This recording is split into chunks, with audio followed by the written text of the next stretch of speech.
sala, Presidente! Inday Sara! Dahil kayo ay tunay din na mga Pilipino na nasasaktan sa nakikita at nararanasan nating mga tunay na Pilipino. Dahil ang mga kuragot na politiko ay itinuturing kong alien. Mga alien kayo! Wala kayong pakialam sa usapin ng bansa, sa pagpapaunlad ng bansa, sa pagbibigay ng magandang antas ng pamumuhay ng mga mahirap na mamayang Pilipino. Kaya alien kayo!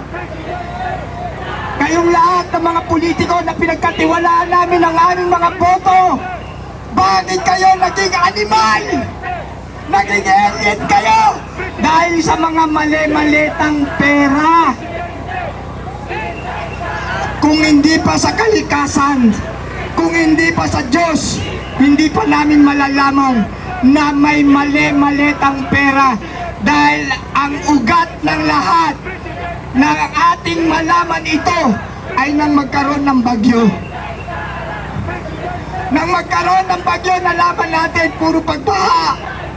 At mayroong dalawang mag-asawa na nagyayabang sa social media na sila ay pinagpala habang ang mga mahirap na mamamayang Pilipino ay lumalangoy sa kumunoy ng kahirapan.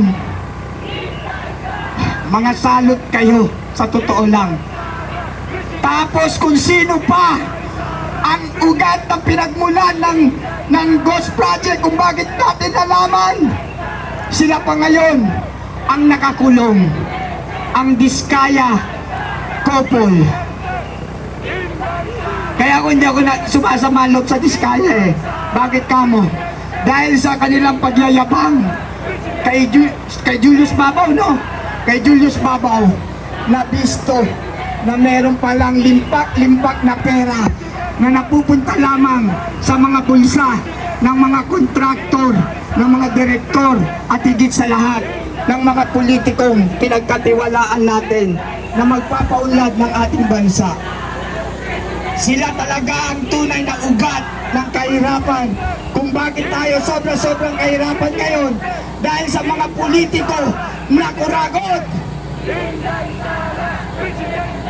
Kung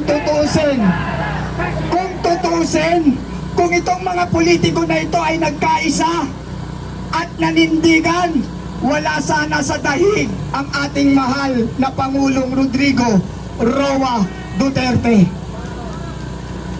Pero dahil sila mismo ay may gustong mawala ang Duterte, mapura ang Duterte sa larangan ng politika, inayunan nila na ang isang magaling na Pangulo na nagbigay ng kapayapaan at kaunlaran sa ating bansa ay hinayaan nilang kidnapin ito at ngayon nag-iisa sa dahig. Mga walang utang na loob kayo, mga bisit kayo talaga, mga salot na politiko. At sa inyo mga kapulisan, maraming salamat sa inyo dahil kayo alam namin na naririto para i-maintain ang peace and order. Maraming salamat sa inyo mga kapulisan. Pero meron lang ako sa inyong ipapaalala. Mga mahal naming kapulisan, sino ang nagpataad ng mga sahod nyo? Sino ang nagbigay sa inyo ng magandang reputasyon na muntik-muntikan ang mawala? Pero ibinalik ng dating Pangulong Rodrigo Roa Duterte ang dangal ng PNP. At isa pa, kung bakit nasa dahig ang ating Pangulong Rodrigo Roa Duterte ay dahil din inako niya ang lahat ng inyong mga kasalanan.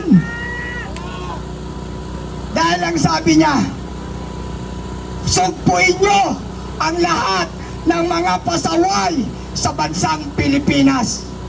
At dahil nga kayo ay mga pulis ng kapayapaan, sumunod kayo. At ang mga pinagbubura nyo sa lipunan ay tunay naman na salot ng ating bansa. Kaya naakusahan ang ating Pangulong Rodrigo Roa Duterte na crimes against humanity. Pero, ang sabi nga ng ating dating Pangulong Rodrigo Roa Duterte, dahil nga mahal na mahal niya ang bansang Pilipinas, papayag siyang mapunta sa dahig dahil nakikita niya na ang mga supporter niya ay nagkakaisa na at nagpupuyos na sa galit na pasukin ang Villamor Air Base. Kaya ang ginawa niya, sinakripisyo niya ang kanyang sarili alang-alang sa ating lahat. Kaya mga mahal kong kapulisan, mga mahal kong kababayan, huwag nating kalilimutan na itong nangyayari ngayon kay Senator Ronald Bato de la Rosa ay kinokonet lamang nila sa ating Pangulong Rodrigo Roa Duterte. Dahil noong mga panahon na yon, alam niyo yan mga kapulisan, siya ang inyong chief PNP. Kaya lahat ng mga kasalanan nyo, inako lamang ng 2 tao ngayon. Kaya sana naman mga mahal naming kapulisan, meron pong 2 order, lagi nyong tatandaan. Ang lawful order at ang lawful order. Pero ano nangyayari ngayon? Mas nananaig ang unlawful order na wala sa pilosopi ng kriminolohiya na inyong o ating pinag-aralan. Kaya sana magkaisa tayo kayong mga kapulisan. Hindi kami nagpunta rito para makipag-away, hindi para makipagdigmaan. Narito kami upang suportahan ang mabuting Senador Ronald Bato de la Rosa na kami mismo ang naghalal. Kaya wala kayong karapatan na ito ay padala sa dahig.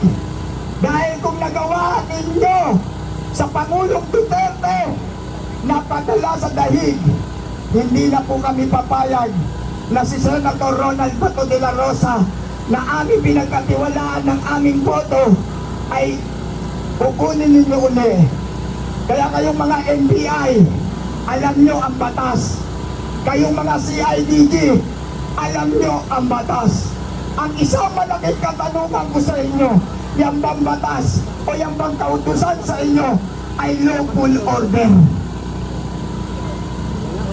Dahil para sa akin, napakasarap sumunod sa isang ng commanding officer kung ito ay naaayon sa batas at naaayon sa katotohanan. Kung natatandaan nyo, si Patrolman Pontanilla na lumalaban din para sa katotohanan, hindi siya Duterte, hindi siya Marcos, pero siya ay para lamang sa katotohanan. Pinanindigan niya ang kanyang prinsipyo na lawful order lamang ang susundin niya.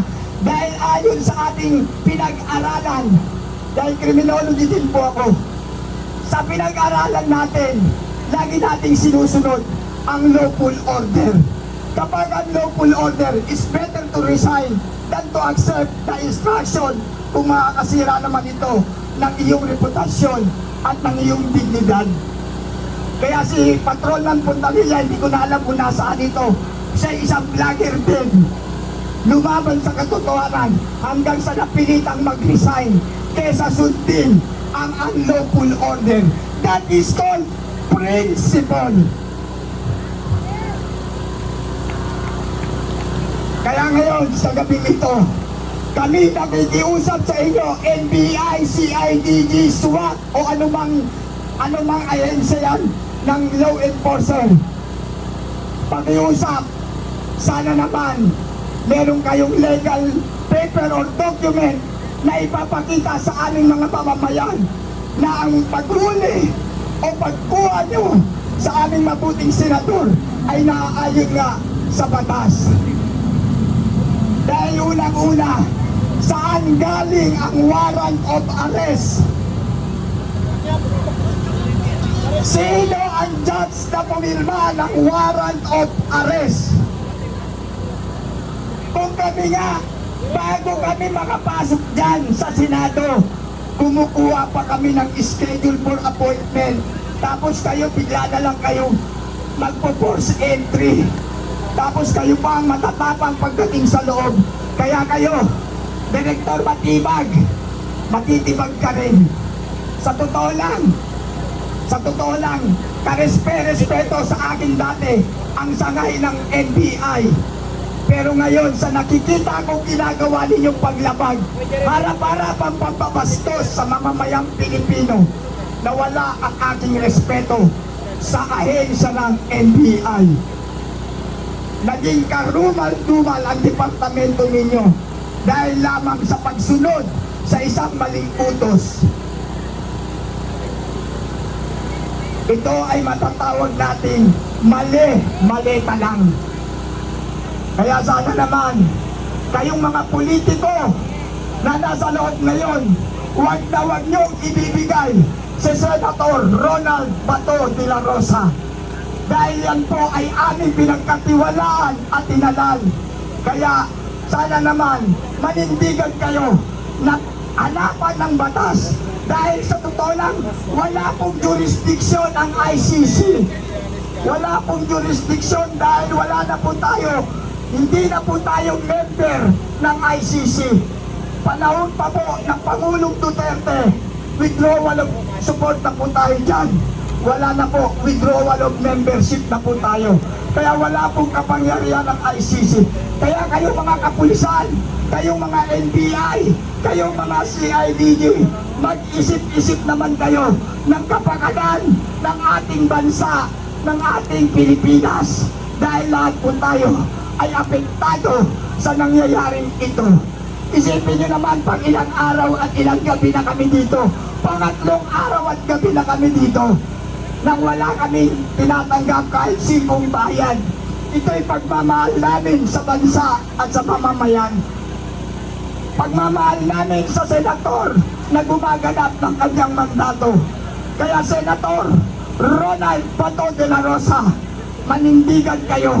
Huwag na huwag kayong sasama sa kanila dahil that is against the Philippine Constitution at hindi po kayo Netherlands citizen. Kayo po ay real Filipino citizen. Kung kayo man ay mayroong kaso o magkakaroon man ng kaso, dapat dito kayo litisin. Dito nyo ipagtanggol ang inyong kung may kasalanan man, dito nyo ipagtanggol ang inyong sarili. Kaya huwag po kayong sasama. Nandito po kami, nakahandang sumuporta sa inyo, Senator Ronald Bato de la Rosa. Nakahandang ipagtanggol ang soberenya ng Pilipinas. Dahil ito, kapag ito'y naulit muli, ito'y magiging habitual system na sa ating bansa. Kung kayo nga na mga matataas na tao ay nakakaranas ng ganitong harassment, lalo na kami mga maliliit na walang kakayahan.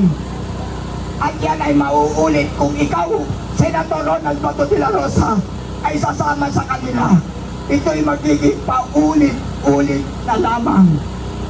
Baka susunod yan si Senator Bongo na. At susunod yan mga matataas mong opisyalis. Kaya sana pakiusap namin at ang buong sambayan ng Pilipino na nagtitiwala at bumoto sa inyo, Senator Ronald Bato de la Rosa, huwag na huwag kang sasama sa kanila. At kung kinakailangan na kami pumasok din dyan sa loob, papasok kami dyan. Pero kapayapaan ang dala namin, boses ang dala namin, at ang Diyos ang nasa likuran namin.